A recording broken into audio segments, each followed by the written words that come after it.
The snow had not stopped falling for 3 days.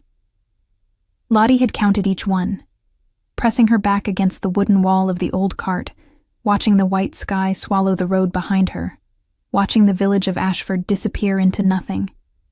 She had counted the days the same way she had once counted her worth, carefully, quietly, always afraid the number would not be enough. It was not enough. She still heard Dorian's voice in her ear, clear as the crack of winter ice. "You are nothing, Lottie. You never were. An Omega without a pack is less than a stray dog. At least a dog has uses." She had not wept. She had thought she would. She had stood in the cold courtyard of the Ashford pack house, her small leather satchel clutched in both hands, and waited for the tears to come. They did not. There was only a hollow, ringing silence, the kind that follows something breaking. The rejection bond had snapped like an old rope, and the pain of it had moved through her chest like a blade being drawn slowly from a wound. Her designated mate had looked at her with such calm contempt.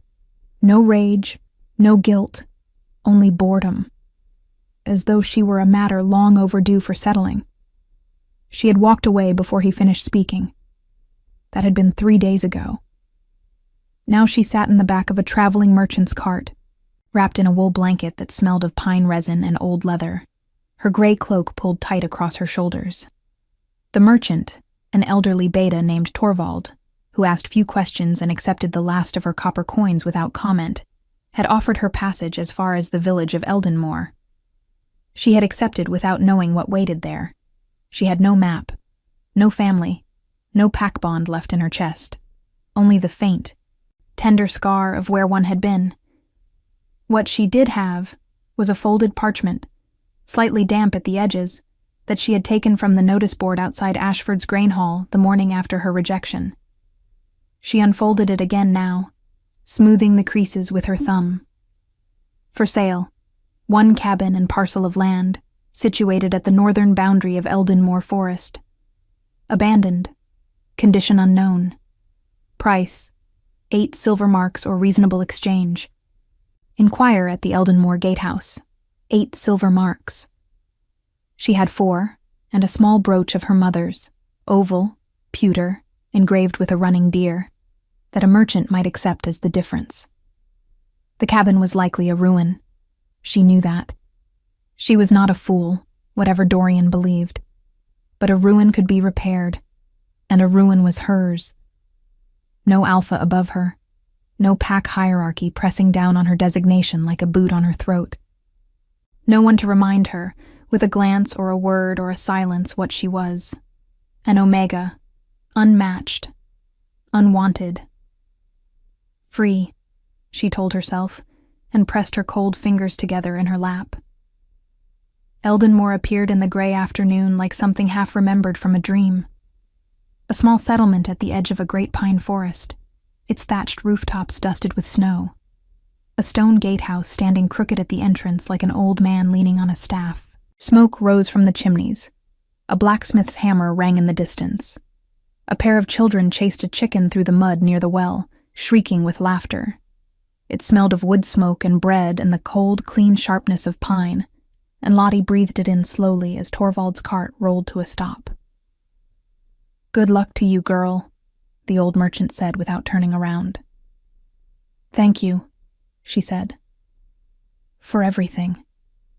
He made a small sound that might have been acknowledgement, and she climbed down from the cart into 3 inches of snow. The transaction at the gatehouse took less time than she expected. The gateman, a heavy-set beta with a gray beard and ink-stained fingers, looked at her 4 silver marks and her mother's brooch for a long moment. He turned the brooch over in his thick hands, examined the deer engraving, and slid the deed across the stone counter without further negotiation. "Land's yours," he said. "I'll warn you plain. Nobody's gone near that cabin in better than 2 years. Last fellow who owned it left in a hurry and didn't explain himself. You'll have trouble with the roof, like as not." "I can manage a roof," Lottie said. He looked at her slight frame, her gray cloak. the single braid of pale gold hair over her shoulder, and said nothing more. She took the deed, folded it carefully inside her cloak against her chest, and asked for directions. The path to the cabin wound north through the village, and then into the forest itself, following a narrow track through the pines that swallowed the last of the afternoon light almost immediately. The trees here were enormous, ancient, their trunks wider than two men standing side by side, their upper branches knitting together into a canopy that turned the snow to silence. Her boots crunched through the white ground. Her breath came in visible clouds. The cold pressed against her cheeks and the tip of her nose. But she kept walking, following the track, counting her steps. She smelled the cabin before she saw it. Wood smoke. She stopped. The gateman had said the cabin was abandoned. She had the deed in her cloak. And yet there, threading through the cold pine air, was the unmistakable smell of a fire recently banked. Charred wood, warm ash, the faint mineral scent of stone heated and cooled. She stood still for a moment, listening. Pine. Wind. The distant creak of a branch under snow weight. And then, very softly, a sound. A whimper. She moved forward before she consciously decided to. The track curved around a large boulder, and the cabin appeared. Low, stone-walled, the roof partially collapsed on the left side, but holding on the right, the wooden door slightly ajar. A thin thread of gray smoke curled from the chimney. Lottie pushed the door open. The smell hit her first. Warm fur, milk, pine needles, and something darker underneath. Iron, old blood. Her eyes adjusted slowly. The cabin's single room was dim, lit only by the dying fire in the stone hearth. A rough table along one wall. A wooden shelf, mostly bare. A sleeping pallet in the corner, collapsed. The floor was packed earth, and on that floor, curled together in a pile of old furs near the hearth, were 4 small shapes. Cubs. Wolf cubs. 4 of them. Small enough to hold in 2 hands. Their coats varying shades of dark gray and black and one pale silver. Their eyes still clouded with the haze of early life. They were huddled so tightly together that they looked like a single breathing creature, their small sides rising and falling. Lottie's heart did something she had not expected. It cracked open, quietly, like ice giving way to spring. She stepped forward, barely breathing, and crouched near the pile of furs. The pale silver cub made a sound, that same small whimper she had heard from outside, and pressed its nose against the flank of its nearest sibling. They're hungry, she realized. They're cold. She reached out carefully and touched the edge of the fur pile. The cubs stirred but did not scatter. They were too young, too weak. Where is their mother? She straightened, turning slowly, scanning the room. That was when she saw him. In the darkest corner of the cabin, barely visible in the dying firelight, something lay against the far wall. Large, very large. Dark fur, the color of a moonless night, matted along the left flank, with something dried and dark. A wolf. Not a cub, not a small creature. A wolf so enormous that for a moment she thought the shadows had taken shape. He was breathing. Slowly, laboriously, each breath a visible effort. And around his great neck, half buried in the dark fur, hung a chain of iron, the kind used to bind, not to adorn.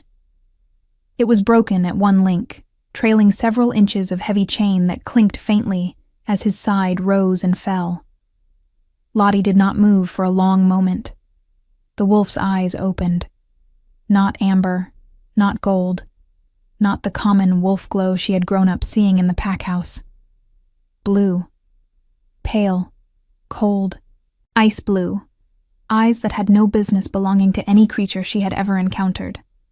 Eyes that carried in them something that was not animal, and was not entirely human, and was entirely, terribly aware. He looked at her. She looked at him. The 4 cubs whimpered softly near the fire, and the biggest, most dangerous-looking wolf she had ever seen in her life did something she would think about for a long time afterward. He lowered his head onto his forepaws, slowly, like a mountain deciding to kneel. Not a threat. Something else entirely. Lottie's hand was on the door behind her. She could leave. She had every reason to leave. She had a deed to a cabin and no obligation to whatever this was. To this broken, chained, enormous creature and his 4 motherless cubs, and the question burning in her chest that she could not yet name. She did not leave. She unslung her satchel from her shoulder, set it on the table, and began looking for anything that might serve as a bandage. She worked through the night.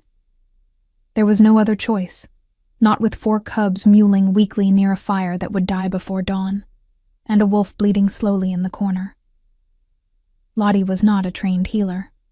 She had learned what she knew from her mother, who had learned from hers, small practical things, the kind of knowledge that Omega women pass down not in formal lessons, but in quiet moments, hands guiding hands over herbs and cloth and the language of wounds. She built the fire up first, feeding it with the wood stacked against the outside wall, damp at the surface but dry enough beneath, and the pine caught well. The light steadied. The warmth reached the cubs, and they settled, pressing closer together, their small sides slowing from the frantic, shallow breathing of cold into something deeper, more restful. Then she turned to the wolf. He had not moved. His pale blue eyes tracked her across the room with an alertness that was deeply unsettling for a creature who had clearly lost considerable blood. A long gash ran from his left shoulder down across his flank. Partially clotted, but still weeping at the edges where the dried crust had cracked with his breathing. The iron chain dragged from his neck. Up close, she could see where it had worn the fur away, leaving raw skin beneath. Someone had chained him. Someone had hurt him badly enough that he had retreated here with 4 cubs and was slowly dying in the dark. She crouched at a careful distance. "I'm not going to hurt you," she said quietly. "I know you understand me. I don't know what you are exactly, but I know you understand." The blue eyes did not blink. "I'm going to clean that wound. It will hurt. I need you to stay still." A long pause. Then, very slowly, the great dark head shifted. Not away from her, but to the side, exposing the wounded flank more fully. Lottie let out a slow breath. She worked carefully, tearing strips from the hem of her spare underdress, linen, clean enough, and wetting them from her water skin. She had dried yarrow in her satchel, wrapped in cloth, and a small pot of pine resin salve her mother had taught her to make. She mixed what she could. The wolf made no sound as she pressed the cloth to the wound, cleaning it in slow passes, though she felt the muscles beneath her hands go rigid with controlled tension, not aggression, endurance. The particular stillness of a creature choosing not to react when every instinct screamed to. She understood that feeling intimately. The chain was the harder problem. The broken link had left a jagged edge that pressed against his throat, and she could not simply pull it free without causing more damage. She worked at it for a long time, her fingers cold and clumsy, until she found the angle. And then, carefully, she slid the iron free. It fell to the earth floor with a dull, heavy sound. The wolf exhaled. A long, shuddering release of breath that seemed to come from somewhere deep in his chest. His eyes closed briefly, then opened again. "There," Lottie said softly. She sat back on her heels, looking at him in the firelight. Even wounded and still, he was extraordinary. The breadth of him, the depth of that dark fur, the strange, cold brightness of those eyes. She had grown up in a pack. She had seen wolves shift her whole life. She had never seen anything like this. She was very tired. She wrapped herself in her cloak, settled her back against the wall near the hearth, between the cubs and the door, not between the wolf and anything, and let her eyes close. She woke to the sound of breathing, close breathing. All 4 cubs were pressed against her, warm and solid and smelling of pine and milk. The pale silver one had wedged itself under her chin. The largest, a dark gray cub with a white mark on its chest, had its small head resting on her knee. Lottie went completely still. Then slowly, she exhaled and did not move to disturb them. The fire had burned low. Gray morning light came through the gap in the door and the single small window, which was covered with oilskin that let light through but kept the cold out, mostly. Her breath was visible.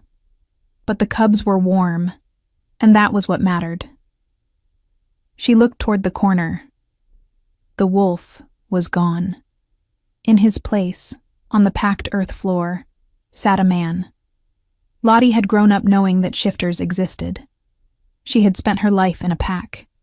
She was not, strictly speaking, surprised by the concept of a man where a wolf had been. She was, however, entirely unprepared for this particular man. He sat with his back against the far wall, one knee drawn up, his arm resting across it. His hair was black and very long, braided in thick rows that fell past his shoulders, a few loose strands framing a face that was all hard angles and deep shadows, a strong jaw, a short dark beard, and a scar that cut through his left cheek, pale and old. He was large in the way that suggested he had been built for a purpose, broad across the shoulders, and he wore nothing except the worn hide trousers he had apparently found, or perhaps they were his stored here, and the marks of last night's wound, now bandaged in her linen strips against his ribs. His eyes were the same, pale blue, terribly clear, and fixed on her with an expression she could not read. He said nothing. She said nothing. The silver cub made a small sound of complaint at the shift in her breathing. "You stayed," the man said at last. His voice was low and slightly rough, as though speech itself were something he was reclaiming. "You did not have to." "You needed help," Lottie said. "So do many creatures. Most people walk past them." "I'm not most people." Something moved in those pale eyes, not quite what she would call a smile, something more guarded than that. The expression of a man who had heard promises before and filed them under a category marked unlikely. "No," he said, after a moment. "I don't think you are." Silence. The cubs stirred. The dark gray one with the white chest mark opened its eyes, looked at the man, and made a sound halfway between a whimper and a yip. He looked at it, and something happened to his face that Lottie had not expected. The hard lines did not disappear, but something underneath them shifted briefly, like light moving under deep water. "They need feeding," she said, because it was practical and true, and because she needed to say something before the silence got too full. "I know." He moved to stand and stopped, jaw tight, hand pressing against his bandaged side. "Carefully," she said. He looked at her. She met his gaze. He stood carefully. She pulled out the last of her dried provisions, hard bread, a small wedge of cheese, strips of salted venison, and began breaking them apart. She knew the cubs needed something more substantial, wolf's milk or broth. But for now, this was what there was. "Where did they come from?" she asked. A pause. "They are mine," he said. "In my care." "Their mother?" The pause this time was longer. "Gone." Lottie did not push. She had a voice for that kind of silence. She recognized it, the particular weight of a grief that had not finished settling. "And the chain?" she asked instead. Every muscle in his body went still. "That," he said slowly, "is a longer conversation. We seem to have time." He looked around the cabin, at the collapsed left side of the roof, letting in a thread of cold morning air, at the bare shelves, at the small, inadequate pile of wood. Then he looked at her, still in her gray cloak, still seated against the wall, with 3 of his cubs arranged against her, like she was a fixture of the landscape. "You own this place now," he said. It was not quite a question. "I have the deed. I did not know it had been sold." "It wasn't sold," she said. "Not until 2 days ago." He was quiet for a moment, processing something behind those pale eyes that she could not see. Then, with a careful movement that favored his wounded side, he crossed to the hearth and crouched before the fire, adding wood with a practiced efficiency that suggested he knew this cabin well. "My name is Orion," he said, without turning around. The fire caught. Light bloomed across the room. "Lottie," she said. He turned his head slightly, not quite looking at her, but in her direction. "Lottie," he repeated, as though he were storing it somewhere carefully. "Why did you come here? To Eldenmoor, alone, in the worst week of winter?" She looked down at the silver cub now asleep in her lap. "I needed somewhere to start over," she said. He said nothing for a moment. The fire cracked and settled. "So did I," he said quietly. And somewhere in the pines beyond the cabin walls, the wind moved through the trees with a sound like breath, like something that had been holding itself tight for a very long time, finally beginning, in the smallest possible way, to let go. The roof took 3 days to repair. Orion worked in silence mostly, and Lottie learned quickly that his silence was not coldness. It was concentration, the careful economy of a man who did not spend words unless they meant something. He moved with deliberate precision despite the wound in his side, and twice she saw him stop. One hand pressed against the bandaged ribs, breathing slowly until the pain passed. Twice she opened her mouth to tell him to rest. Twice she closed it again, because she recognized that look too. The look of someone who needed the work more than they needed the rest. She kept the cubs fed and warm while he worked. That was how the arrangement established itself, without either of them naming it. She found, on the second morning, that the village of Eldenmoor had a small market square that operated 3 days a week. She walked down through the pines with her empty satchel and her last few copper coins, and returned with dried oats, a crock of lard, a bundle of salted fish, and a skin of goat's milk that the cubs attacked with an enthusiasm that was almost violent. The dark gray cub, the one she had begun privately calling Ash, for the white mark on his chest like a patch of cold ash, knocked the skin sideways in his eagerness and soaked the front of her dress. Orion, coming through the door with an armload of timber at exactly that moment, stopped and looked at the scene. Lottie holding a dripping milkskin above her head, 4 cubs leaping around her feet, her pale braid swinging over one shoulder. And something happened in his expression that was brief and startling, and gone before she could properly identify it. "They do that," he said. "Helpful observation," she said. The corner of his mouth moved. Not quite a smile. The same guarded, almost expression as before. But she was beginning to understand that for Orion, that small movement was the equivalent of laughing openly. She hung her dress by the fire to dry and did not think about it further. On the 4th day, the village came to her. She was outside, breaking ice from the water barrel with the back of an axe, when she heard footsteps on the path from the village. She straightened and turned. 2 women and a man stood at the edge of the tree line, bundled in heavy wool cloaks. The women were beta, she could tell by the quiet of their scent, warm and neutral. The man was an alpha, lower ranked, the kind whose dominance was more habit than force.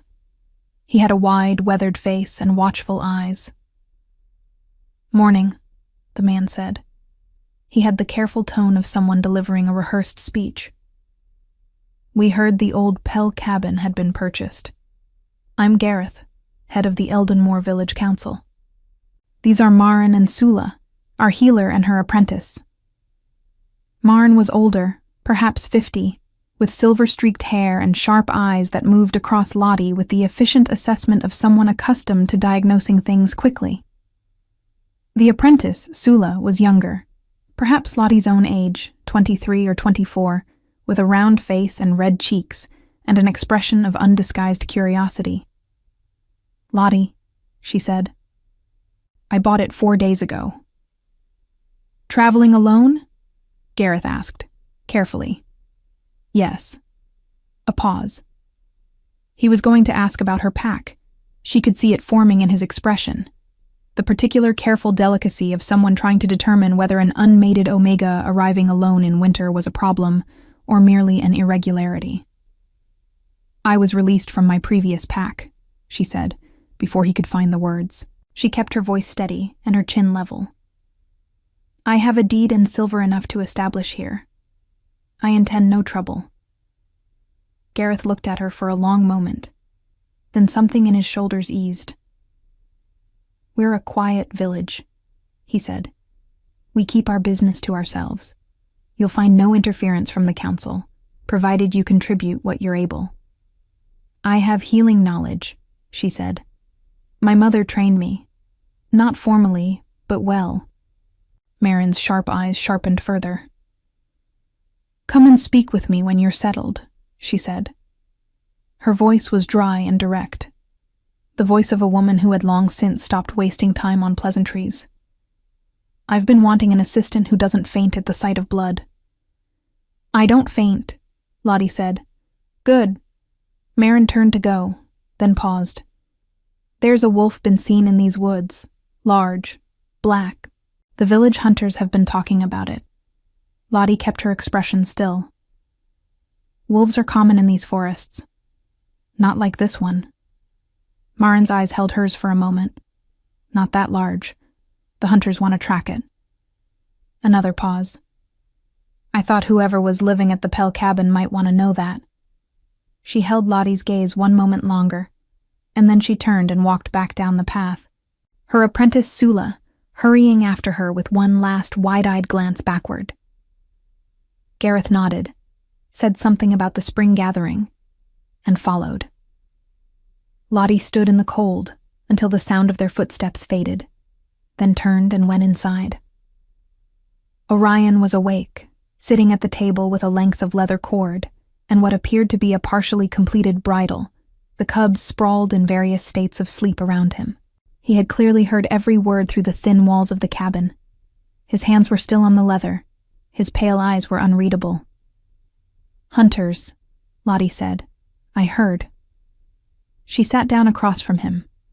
One of the cubs, the smallest, a dark female she had started thinking of as Wren for her quick, darting movements, crawled immediately into her lap and turned in 3 circles before settling. "You need to shift less," she said. "Stay in this form while you're healing. It's safer." "I know. Do you have somewhere else to go, if they find you?" His hands resumed their work on the leather, slow and methodical. "No." The single word landed quietly in the room and stayed there. Lottie looked at him, at the old scar on his cheek, the braided black hair, the careful blankness he wore over his face like armor. She thought about the iron chain. She had not forgotten the iron chain. "The men who chained you," she said, "are they looking for you?"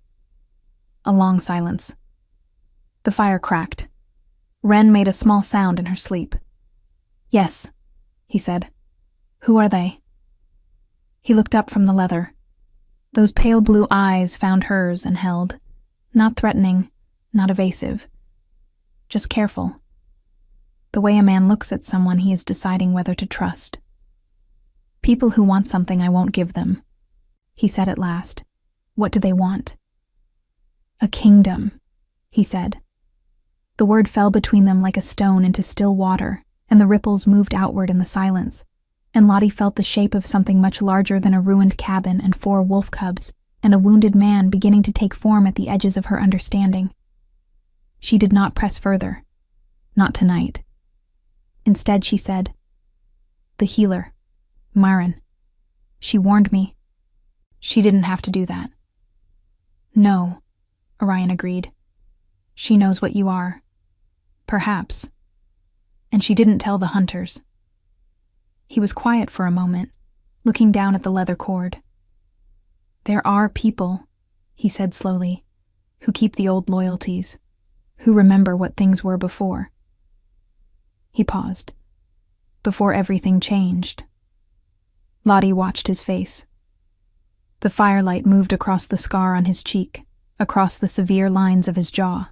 He looked like a man carrying a weight so familiar he had stopped noticing it, which was, she knew, the most dangerous kind of weight, the kind that eventually crushed without warning. You should let me look at the wound again, she said. He blinked, as though the practical turn of the conversation startled him slightly. It's healing. I'll decide that. She stood, setting Ren gently aside. Take off the bandage. He looked at her. She looked back. She had, over 4 days, developed a particular quality of stillness in his presence. Not submission, which she was done with, but a kind of quiet steadiness that she was only beginning to recognize as her own authority returning to her, piece by piece. He removed the bandage. The wound was healing well. Better than it should have, the edges drawing together cleanly. She pressed the surrounding skin carefully with 2 fingers, checking for heat. His jaw tightened, but he did not move. Whoever your wolf is, she said quietly, working. He heals fast. A pause. Yes, Orion said. He always has. She wrapped the wound in fresh linen, tied it carefully, and stepped back. He was looking at her with an expression she had not seen on him before. Something unguarded and fleeting, something she might have called grateful, except that on a man like Orion the word seemed too small. Lottie, he said. The chain. He stopped. I want you to know, I did not come here to bring danger to anyone, only to keep them safe. He looked at the sleeping cubs. Only that. She followed his gaze to the small pile of dark fur by the hearth. I know, she said. And she did. But somewhere on the road between Eldenmore and wherever Orion had come from, something was moving through the dark with iron chains and bad intentions, and she had the growing certain feeling that it was only a matter of time before it arrived. The snow melted in the 2nd week. It happened overnight, one of those sudden shifts that the old-timers in Eldenmore called the wolf's breath, when the wind turned from the north and the temperature climbed just enough to soften the world's edges without truly warming them. The pines dripped. The track between the cabin and the village turned to dark mud. The cubs, who had spent their first days confined to the hearth, discovered the outdoors with a reckless enthusiasm that required Lottie to spend the better part of 2 mornings extracting them from various forms of trouble. Ash had climbed the woodpile and could not get down. Ren had found a hole beneath the cabin's stone foundation and wedged herself so thoroughly inside it that only her tail remained visible. The other 2, a pair of brothers she thought of as Flint and Reed, nearly identical in their dark gray coats, except that Flint had amber eyes and Reed's were green, had located a half-frozen stream 50 yards into the forest and were apparently determined to fall into it. Orion watched all of this from the cabin doorway, arms folded across his chest, expression caught somewhere between exasperation and something far softer. You named them, he said, when she reported the morning's events. They needed names. I had names for them. She looked at him. What were they? A pause. I hadn't decided yet. Then they're Ash, Ren, Flint, and Reed, she said, and went back to coaxing Ren out of her hole with a strip of salted fish.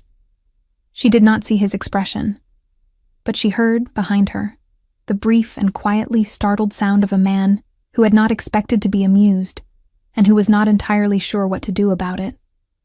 She went to see Marin on the 8th day. The healer's cottage sat at the far edge of Eldenmore's village square, distinguished from the other stone buildings by the bundles of dried herbs hanging from every visible surface inside and outside: lavender, yarrow, wormwood, and a dozen others Lottie could not immediately name, all swaying gently in the morning air. The smell hit her before she reached the door. Sharp, green, medicinal, comforting in the way of things that heal. Maren opened the door before she could knock. "I expected you 4 days ago," the healer said, and stepped back to let her in. The inside of the cottage was warm and cluttered, and smelled overwhelmingly of pine resin and something sweeter underneath.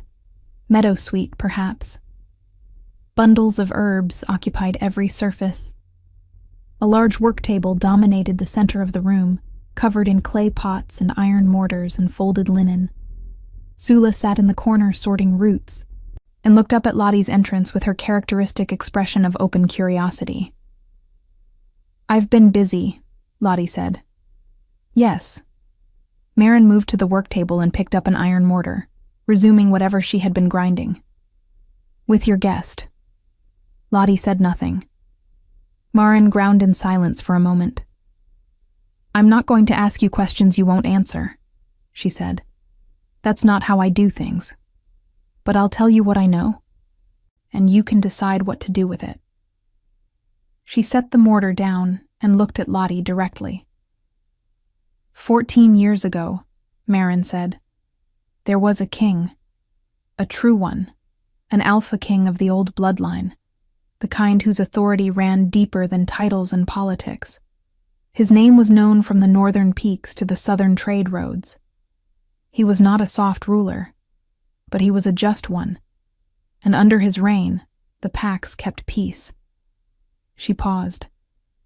He had a younger brother, Castor, the kind of man who smiles most when you're not looking.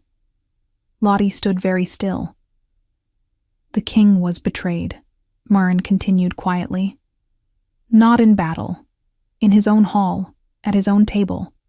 The details vary depending on who's telling it. Some say poison, some say a false treaty, some say the brother simply waited until the king was weakened and moved. What everyone agrees on is that the king disappeared. Not killed, or at least no body was ever shown. Just gone.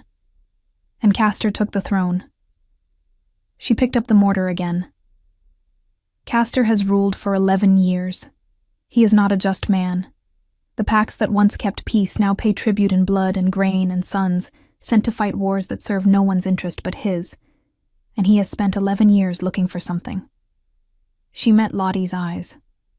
Something, or someone, he never found. The fire cracked in the corner.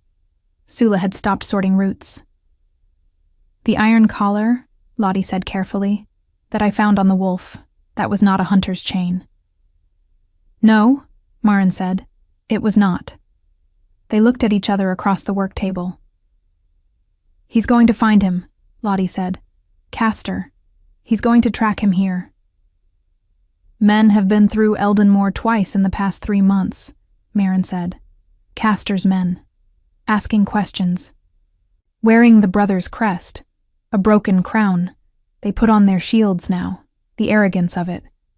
Her voice was dry with old anger. "They haven't come to the cabin, yet." Lottie thought of Orion at the table, working leather in the firelight, of the careful blankness he wore, of the word he had dropped so quietly, a kingdom. "Why are you telling me this?" she asked. Maren was quiet for a moment. "Because you stayed," she said simply. "You found something wounded and abandoned in the cold, and you stayed. In my experience, that is not a small thing." She returned to her grinding. "And because Sula saw the cubs playing outside the cabin 2 days ago, and came home talking about them for an hour, and I would prefer to know that the people attached to those cubs are not going to disappear before I've had a chance to be useful." Sula, in the corner, had gone deeply red. "I didn't mean to spy," Sula said quickly. "I was gathering bark from the northern pines and I heard them, and I only looked for a moment." "She means well," Maren said without looking up. "She's impossible to discourage, which is either a gift or a catastrophe depending on the day." Lottie looked at Sula, at the open, earnest face, the ink-stained fingers. An unexpected warmth moved through her chest. She had not had a friend in a long time. She had not known, until this moment, how much she had missed the possibility of one. "The cubs are healthy," she said to Sula. "You can come and see them properly, if you like." Sula's face transformed. She walked back through the pines with a bundle of Marin's yarrow and a great deal to think about. A king. A betrayal. A missing throne, and a younger brother wearing it like an ill-fitting coat. 11 years of a man in the dark, carrying 4 small lives and whatever remained of himself, chained and hunted and finally run to ground in an abandoned cabin at the edge of a small, quiet forest. She thought about the morning she had arrived. The snow, the dead fire, the cubs cold against each other, the enormous dark wolf with the broken chain, and the eyes that held more grief than any animal should have been able to contain. She had not asked herself until now what Orion was, exactly, in the context of the wider world. She had been occupied with the immediate, the wound, the cold, the cubs, the roof. She had kept herself in the practical present, because the practical present was manageable, and the wider world was not. But the wider world, it turned out, had not been staying politely still while she managed things. She was 50 yards from the cabin when she heard it. Voices. Male voices, more than one, coming from the direction of the cabin track. She stepped off the path into the trees without thinking, pressing herself against the broad trunk of a pine, and listened. 2 men on horseback moved up the track below her. They wore heavy cloaks of dark wool, and on the front of each cloak, stitched in gray thread, was a symbol she had never seen before, but recognized immediately from Marin's description. A crown with a break across its center. A broken crown. They moved slowly, looking. "Trail goes cold here," one said. "Too much mud since the thaw." "Gateman said a woman came through a week and a half ago," the other replied. "Alone. Bought the old Pell land. A woman alone doesn't concern me. Castor says look at everything." They passed below her. She did not breathe. The horse's hooves made soft sucking sounds in the mud. The pine bark was rough and cold against her palms. Then one of the horses stopped. The rider turned his head, slowly, scanning the tree line. His eyes passed across the pine she stood behind. Lottie pressed herself flat, and did not move, and thought of nothing. She had learned in her years in Ashford's pack how to make herself invisible, how to quiet even the sound of her own breathing. An Omega's oldest skill, the stillness of someone who has learned that the best way to survive is to take up as little space as possible. The rider looked away. They moved on. She waited until the hoofbeats were entirely gone. Then she pushed off the pine and walked quickly, not running, because running left tracks, back to the cabin. Orion was inside with the cubs. He read her face before she said a word. He stood from the table. "How many?" he said. "2, Castor's men." She set Marin's herbs down. "They've been to the gatehouse. They know someone lives here." His jaw tightened. He looked toward the door. Not with fear, she realized. With something colder and more deliberate than fear. The look of a man calculating distances and outcomes. "The cubs can't travel," he said. "Not safely. Not in this cold." "I know." "Then we don't travel." He looked at her. "Lottie, you don't have to be part of this. This is not your—" "Whose cubs are sleeping in my cabin?" she said. He stopped. "Whose wound did I clean?" she said. "Whose roof did I repair? Whose name did I just protect by standing against a pine tree holding my breath for 4 minutes?" Silence.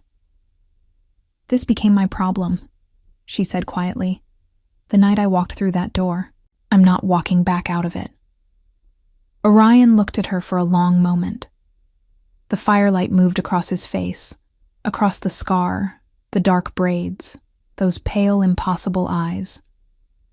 And the look that crossed his face then was not gratitude exactly. It was something older and rawer than gratitude.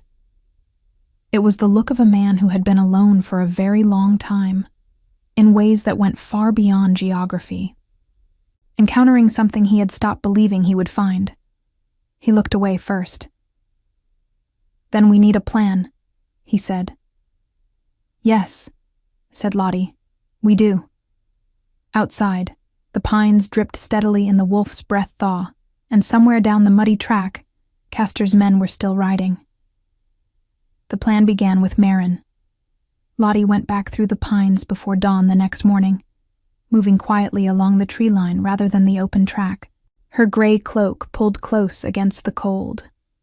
The village was barely stirring, a single light in the blacksmith's forge, the smell of bread beginning somewhere, a dog barking twice and then falling silent. She reached Marin's cottage and knocked twice, the way she had noticed Sula knock, and the door opened almost immediately. Marin looked at her face and stepped aside without a word. They spoke for a long time at the work table, voices low. Sula arrived halfway through, breathless and pink-cheeked from hurrying, and listened without interrupting. Which Lottie was learning was not entirely characteristic of her, and therefore meant she understood the gravity of what she was hearing. When Lottie finished, Marin was quiet for a moment. "Castor's men will come back," she said. "2 scouts means a larger company following. They'll return within 4 days, perhaps 5. I know. The cabin can't be defended, not by 2 people and 4 cubs. I know that too." Marin turned to her work table and began moving things with a brisk efficiency that suggested she had already made her decision and was now simply implementing it. "Eldenmoor has kept its own council for 30 years, she said. "We've paid Castor's tribute without giving him anything that actually mattered. The village knows how to be unremarkable." She glanced at Lottie. "But there are those here who remember the old king's reign. Gareth is one. The blacksmith, old Perrin, is another. Men who were young when things were right and have been quietly angry ever since." "You think they'd help?" "I think," Marin said carefully, "that if a man came to Eldenmoor who could prove what he is, there are people here who would consider that proof worth acting on." She met Lottie's eyes. "The question is whether your wolf is willing to be known." Orion's answer, when she brought the question back to him, was a long silence. He stood at the cabin window, the oilskin pushed aside, cold air coming through, the pale morning light falling across his face. The cubs were awake and tumbling over each other near the hearth. Wren had stolen one of Lottie's wool stockings and was dragging it triumphantly around the room. "If I am known," he said finally, "Castor will have no reason to be subtle. He will come not with 2 scouts, but with a war band." "And if you stay hidden," Lottie said, "those 2 scouts will find you anyway, and you'll face a war band with no one on your side." He turned from the window, looked at her. "You're asking me to trust people I don't know," he said. "I'm asking you to trust me," she said. "The people are mine to vouch for." Something shifted in his expression. A deep, quiet movement, like the first crack in winter ice that signals not destruction, but the coming of something warmer. "The cubs," he said. "Marin will keep them in her cottage. No one will touch them." He looked at the 4 small wolves currently using each other as stepping stones. Ash had achieved the top of the sleeping pallet and was sitting there with tremendous satisfaction. Wren had abandoned the stocking in favor of chewing the corner of a leather satchel. Orion's face did the thing it did, that brief, unguarded shift beneath the surface.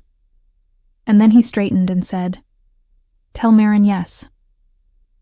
Gareth came to the cabin that evening with old Perrin the blacksmith, who was enormous and white-haired and had the permanently startled expression of a man who has spent 40 years next to loud fires. They came quietly, without torches, and Lottie met them at the door and brought them in. Orion stood at the far side of the room. The moment Gareth saw him, something happened to the older man's face. A slow, complicated sequence of recognition and disbelief, and something that might, in the end, have been called relief. The eyes, Gareth said quietly. Your father had those eyes. Every man who ever stood before the old throne knew those eyes. Orion said nothing. We thought you dead, Gareth said. Castor wanted you to think so, Orion said. Perrin, who had not spoken, made a low sound in his chest. Not words exactly, more the sound of a man confirming something to himself that he had long suspected. He looked at Lottie. How long has he been here? 12 days, she said. Perrin nodded slowly. We can do something with 12 days, he said, if we're quick about it. They were quick. Marin sent word through a network Lottie had not known existed. Old loyalty lines, she called them. The kind kept alive not in documents, but in memory. Passed from person to person like a flame carried cupped in two hands against the wind. Messengers went out from Eldenmoor on fast horses, riding south and east to settlements Lottie had never heard of. Names were spoken. The old signs were used. On the third day, Castor's warband arrived. There were 20 of them, armed men in dark cloaks with the broken crown on their shields, riding in a column up the main track through the village. Their captain was a lean, sharp-faced alpha named Bryn, who wore his authority like a weapon, scanning the village square with the flat eyes of a man who expected to be obeyed and had rarely been disappointed. He found Lottie standing in the square. Just Lottie, in her gray cloak, her pale gold braid over one shoulder, her hands clasped in front of her. Alone. The Pell cabin, Bryn said, not dismounting. I'm told you own it. I do, she said. You've had a guest. I've had wolves in my walls, she said calmly. This is a forest. It happens. His eyes narrowed. I'll need to search the property. Of course, she said. It's empty. You're welcome to look. He sent 4 men ahead. They rode to the cabin and came back 10 minutes later. Empty, they said. No sign of habitation beyond the woman's own belongings. She watched his jaw tighten. The village, he said. We'll search it. By whose authority? Said a voice. Gareth stepped out from the far side of the square. Beside him stood Perrin, who was holding a blacksmith's hammer in one hand with the casual ease of someone who simply happened to have it. Behind them, and Lottie had not known how many there would be, she had hoped but not known, stood others. Men and women of Eldenmoor, silent in the morning cold, arranged across the square with the patient, certain immovability of people who had made a decision and were not reconsidering it. Eldenmoor answers to the crown, Bryn said. Yes, said a new voice. It does. Orion walked out of the space between 2 buildings. He had not come in his wolf form. He came as a man. In the leather armor Perrin had worked on for 3 solid days and 2 nights, dark and fitted, the crossed chest straps and the bracer on his left forearm. His black braids were pulled back. The scar on his cheek caught the gray morning light. In his right hand, he carried a sword that old Perrin had apparently kept wrapped in oilcloth beneath his forge floor for 11 years, because, as the blacksmith had told Lottie quietly the night before, some things you keep, because you believe the day will come when they're needed. The sword bore the old king's mark on its crossguard, a mark that several of Castor's own men recognized, because she saw it move through them. That recognition, like a wave, through standing grain. Bryn's horse shifted under him. The crown, Orion said, walking forward at an unhurried pace. His pale blue eyes fixed on Bryn without heat, without fury, with something far more unnerving than either. Certainty. You said Eldenmoor answers to the crown. He stopped in the center of the square. It does. Bryn's hand went to his sword. I wouldn't, said Gareth from behind him. Bryn looked around the square, 20 armed men, and a village of people who had been quietly, patiently furious for 11 years, blocking every exit, and an enormous alpha in Old King's armor standing in the center, with an expression that made it very clear he had not survived 11 years of chains and hunting by being careless. Bryn's hand came away from his sword. "You have no army," he said, but his voice had changed. "I have messengers who have been riding for 3 days," Orion said. "By tonight, I will have an army. By tomorrow, Castor will know that his scouts found what they were looking for, and that they did not bring it to him." He let that settle. You can choose what side of that news you'd like to be on. The silence in the square was absolute. A single crow called from the rooftop of the grain hall and flew away. Bryn dismounted. He did not draw his sword. He set it point down in the mud of the square and stepped back from it. 3 of his men followed. Then 4 more. Then the rest, one by one, in the gray morning cold, until 20 swords stood in the mud of Eldenmore Square, like a strange, dark harvest. What followed was not a single battle, but a season. The careful, grinding work of reclaiming something that had been taken by patience and politics, and would need to be returned the same way. Messengers came and went. Pack leaders arrived, first cautiously, then with more certainty, drawn by the news that had traveled the old loyalty lines like fire following a trail of pine resin. Old alliances were spoken aloud for the first time in a decade. Castor did not come himself. He sent representatives who arrived expecting a fugitive and found instead a court in formation, convened in the largest hall in Eldenmore with Gareth keeping records and Merrin standing at the back with her sharp eyes missing nothing. Each representative left carrying news that Castor had not wanted sent. It took until deep spring. Castor surrendered the throne not in a blaze but in the cold administrative manner of a man who had run out of moves. His alliances collapsed, his tribute lines cut, his warband reduced to men who had made the choice in Eldenmore Square and spent the winter reconsidering everything. He was brought before a council of pack leaders and answered for 11 years of wrongs. He was stripped of title and lands and sent under escort to the eastern frontier, to a keep without power and with guards who would not be persuaded. He was alive. Orion had insisted on that. "He is my brother," he said, when Gareth had suggested other options. "What he did does not change what I am, and I will not be changed by it." Lottie, standing in the doorway of the hall when he said it, thought that this was perhaps the truest thing she had ever heard a person say. The cabin became something different in spring. The roof, fully repaired, no longer leaked. The left wall was rebuilt in stone. The garden plot Lottie had cleared in a burst of restless energy during the long diplomatic weeks now held the beginnings of a medicinal herb garden that Marin supervised with opinionated enthusiasm, and Sula tended with cheerful dedication, appearing most mornings with dirt on her hands and some new observation about the properties of yarrow. The cubs grew, rapidly, in the way of young wolves. Ash was the size of a large dog now, his authority among the 4 unquestioned. Wren remained the smallest and the most relentlessly clever. Flint and Reed had developed a cooperative approach to mischief that kept everyone in a permanent state of mild vigilance.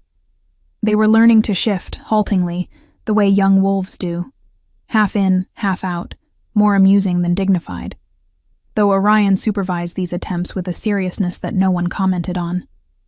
On a morning in late spring, when the pines were putting out their new pale green growth, and the forest smelled of sap and wet earth and the distant sweetness of something beginning, Orion found Lottie at the garden plot. She was kneeling in the dark soil, pressing seeds into rows with her fingers, her gray cloak discarded over the fence post, her pale braid loose and a little untidy from the morning's work. He stood behind her for a moment. "There are things that need settling," he said. "At the Capitol. Formally." She pressed another seed into the earth. "I know. I'll need to leave within the week." She was quiet for a moment.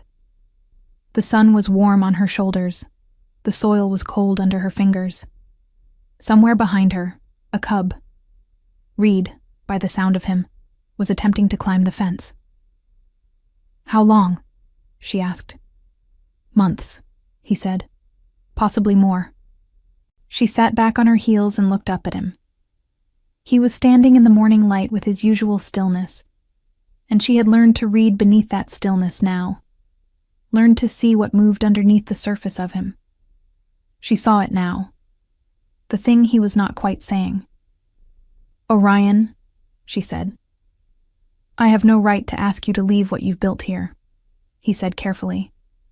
"You built it yourself, without help, before I had any claim on anything worth claiming." He paused. "I am not going to tell you what to do with your own life." She looked at him for a long moment. "You're terrible at this," she said. He blinked. "You're standing there," she said, "trying to give me a choice without actually giving it to me, because you're afraid if you ask plainly, I'll say no, and you'd rather leave with uncertainty than risk a real answer." She tilted her head. "That's what you're doing." A long silence, then quietly, "Yes." She stood, brushing the dark soil from her hands. She looked at the cabin, the repaired roof, the stone walls, the herb garden, the cubs in the fence. She looked at the pines. She looked at him. "Ask plainly," she said. He met her eyes. "Come with me," he said. "Not because of what I am or what the capital requires, or any reason that has to do with thrones. Because—" He stopped. Something moved in his face, something old and careful, and deciding to come out into the light anyway. "Because I have not known what it is to have someone stand beside me in a very long time. And I find I would rather face what comes next with you than without you." Lottie looked at him for a long moment. The spring light moved through the pine branches above them. A cub yipped in the distance. Somewhere in the village, a blacksmith's hammer rang out, steady as a heartbeat. She reached out and took his hand. His fingers were warm and rough with calluses, and they closed around hers carefully, as though holding something he intended not to drop. "I was going to need a bigger garden at some point anyway," she said. He looked down at their joined hands. Then he looked up at her, and the expression on his face was not the guarded, almost smile she had learned to watch for. It was the full thing, open, certain, the look of a man who had found something he had not let himself search for, and had found it in the most unexpected possible place. They left Eldon Moor on a morning of thin sunshine, with a company of Gareth's riders and 4 growing wolf cubs who required 3 separate handlers and an enormous amount of patience. Marin stood at the edge of the track to see them off, her sharp eyes moving over the group with clinical efficiency. Sula cried briefly, and then was annoyed at herself for it, and then hugged Lottie so hard that the breath left her body. "I'll visit," Lottie said. "You'd better," Sula said, and stepped back, and lifted her chin, and did not cry again. Marin said nothing until the last moment, when Lottie was already mounted. Then she reached up and touched Lottie's hand briefly, a quick, dry press of fingers. No words. She did not need them. The capital was everything Eldon Moor was not, vast and loud and full of the smell of thousands of people and horses and cook fires and politics.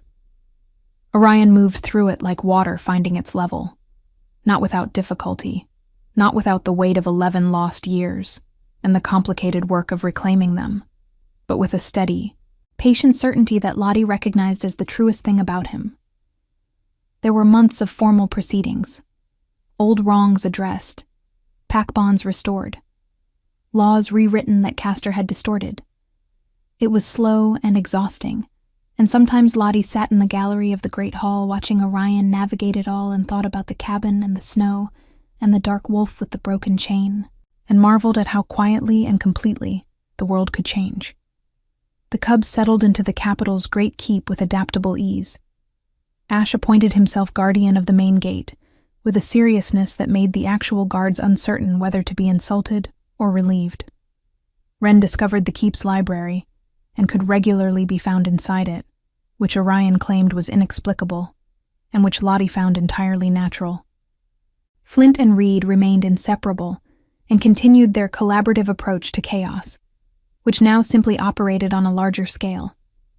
On the last day of autumn, when the capital's trees had gone red and gold, and the air smelled of wood smoke and turning leaves, Orion and Lottie were married in the Great Hall, before the pack leaders in the restored court, and old Gareth, who had ridden 3 days to be there, and sat in the front row looking satisfied in the way of someone whose long patience has finally been vindicated. There were no grand speeches. Orion had never been a man for speeches. He held her hands and said, in the quiet voice she had first heard in a ruined cabin in the middle of a forest, the same words he had said to her on that cold spring morning, "Come with me," and she said yes again, and meant it the same way she had meant it the first time, completely, and without reservation, and as a woman who had made her own choice with her own eyes open. When it was done, Lottie stood in the great hall with her husband's hand in hers, 4 cubs pressed against them from various directions, the autumn light coming through the high windows in long gold bars, and felt, not the hollow, ringing silence of something broken, but its opposite. The deep, warm, certain sound of something whole. She was not an unwanted Omega from Ashford, standing in a cold courtyard waiting for grief to come. She was Lottie. She had bought a ruined cabin. She had stayed when she could have walked away. She had chosen this, all of it, and it had chosen her back. That was enough. That was everything. In Eldon Moor, the cabin was not sold again. Marin and Sula tended the herb garden through every season, and it grew beyond what one garden ought reasonably to be, spilling over its boundaries and down the slope toward the pines in a riot of green and purple and yellow that the village eventually stopped trying to contain. The old Pell land, people called it still, but sometimes, on winter evenings, they called it something else. They called it the place where things turned.